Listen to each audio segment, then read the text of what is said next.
The late June sun cast a golden hue over Cedar Lane, the sleepy cul-de-sac nestled in the heart of Brookridge, a quiet suburb where neighbors often waved from afar but rarely gathered. That was until the day they decided to throw a block party, an event not for fun but for hope. It all began with a diagnosis. 8-year-old Lucas Jansen was the kind of boy who made everyone smile. Bright-eyed, curious, and the only child of single mother Rachel, Lucas had a laugh that could brighten even the gloomiest Monday. But all that changed when he collapsed during recess. The diagnosis was swift and brutal. DIPG, a rare and aggressive brain tumor. Inoperable. Terminal. Time wasn't on their side. Rachel's world shattered, but Cedar Lane, quiet, introverted Cedar Lane, reacted differently than anyone expected. For once, they united. The neighbors, most of whom barely knew Rachel beyond a polite hello, organized a fundraiser block party. The goal: raise $50,000 for experimental treatment in Switzerland. Insurance wouldn't cover it. Flyers were printed, food trucks were booked, bouncy castles inflated, even a local band volunteered to play.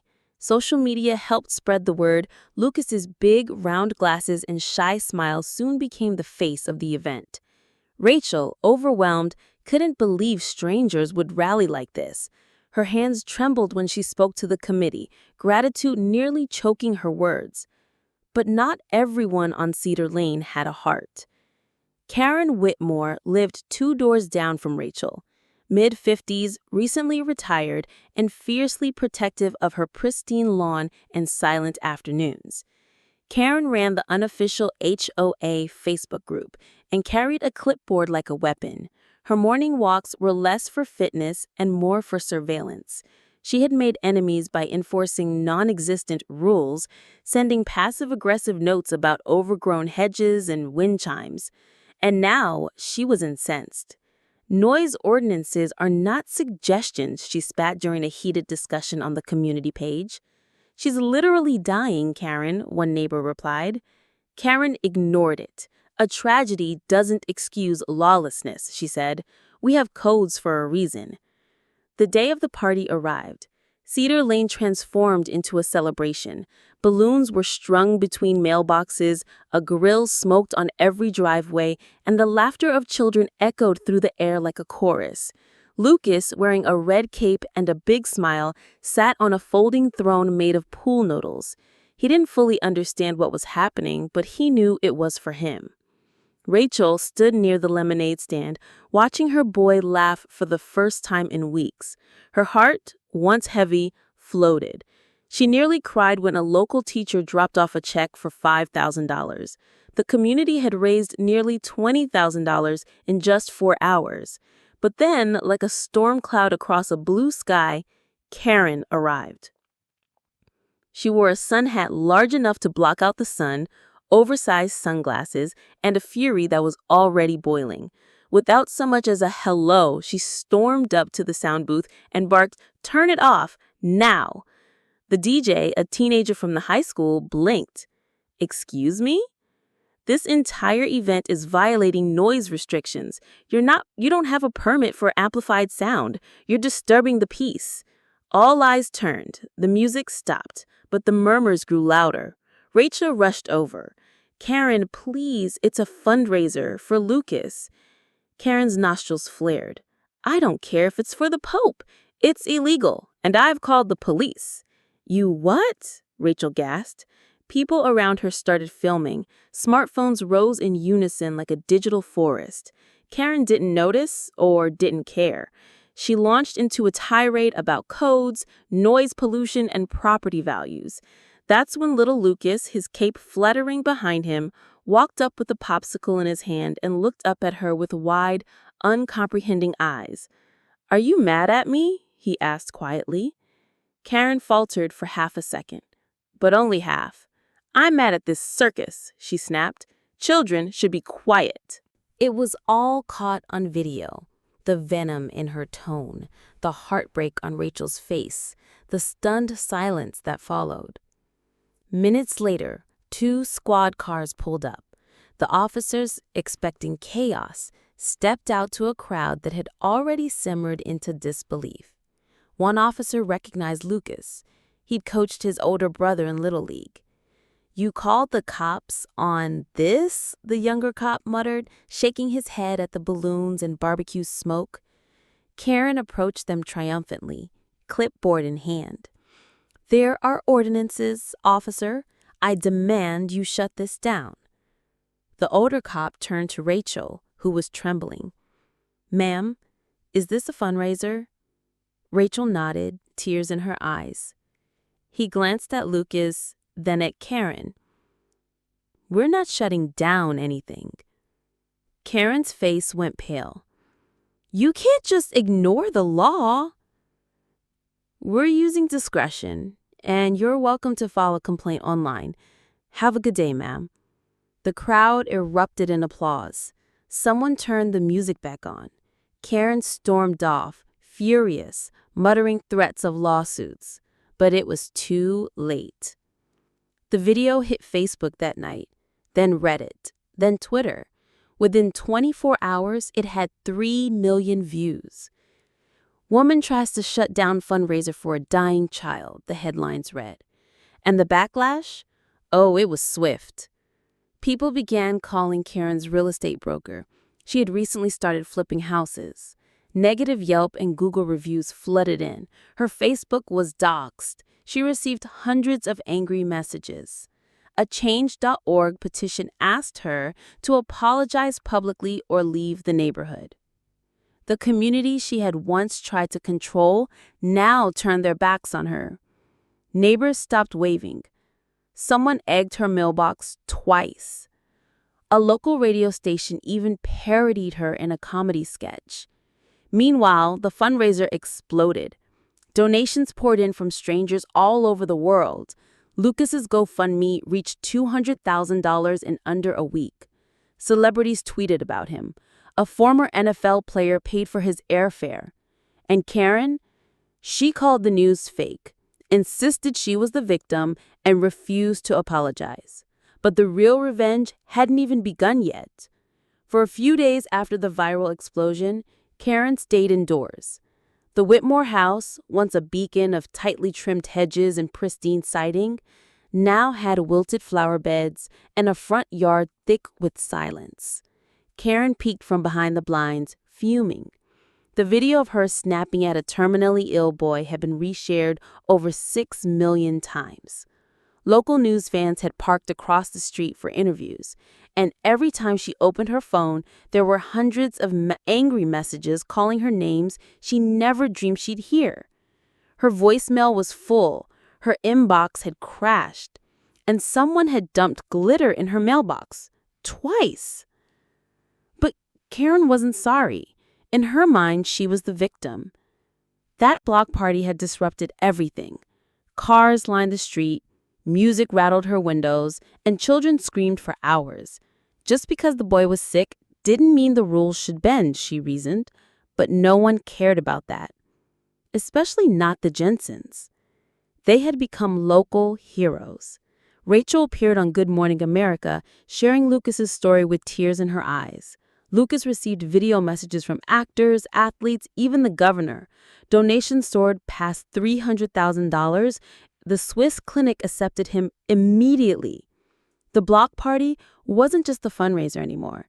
It became a symbol, the symbol of what happens when community wins over cruelty. And then the ultimate slap in the face. The mayor of Brookridge officially declared July 3rd as Lucas Jansen Day. Karen nearly choked when she read it. She tried to retaliate.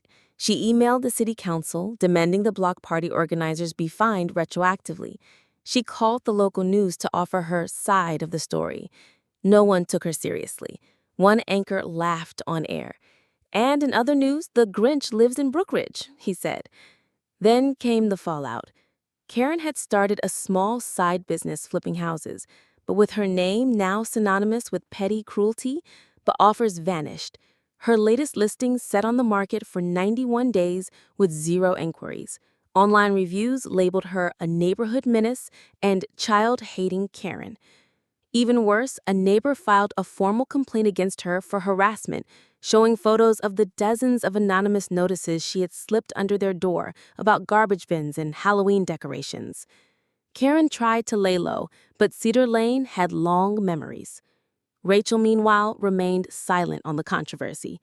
When asked in interviews about the woman who called the police, she only said, "We're focusing on Lucas and on kindness. That's all that matters." But kindness had limits, and Cedar Lane was not done. It started subtly. One morning, Karen's sprinkler system wouldn't turn on. A city worker confirmed someone had filed a false report claiming she was wasting water during a drought and shut off her supply.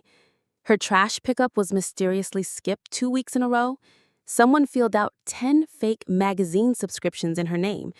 And then came the letters. Handwritten notes, folded neatly and placed under her doormat, in her mailbox, even tucked in her windshield wipers. Each one was different, but they all ended the same way. "How does it feel to be the villain in a child's story?" She screamed, loud. The sound of defeat. Neighbors nearby chuckled and turned away, pretending they hadn't heard. Karen stormed inside and tried to take it down through the HOA Facebook group. But even there, her power had evaporated. The admin, once her closest ally, had removed her moderator status quietly weeks ago. She was alone now. Lucas Fest was set for the last Saturday of the month, just days before Lucas and Rachel would fly to Switzerland. This time, the planning committee doubled in size. Over 20 volunteers helped organize it. The city granted them an official permit. Streets were closed off legally.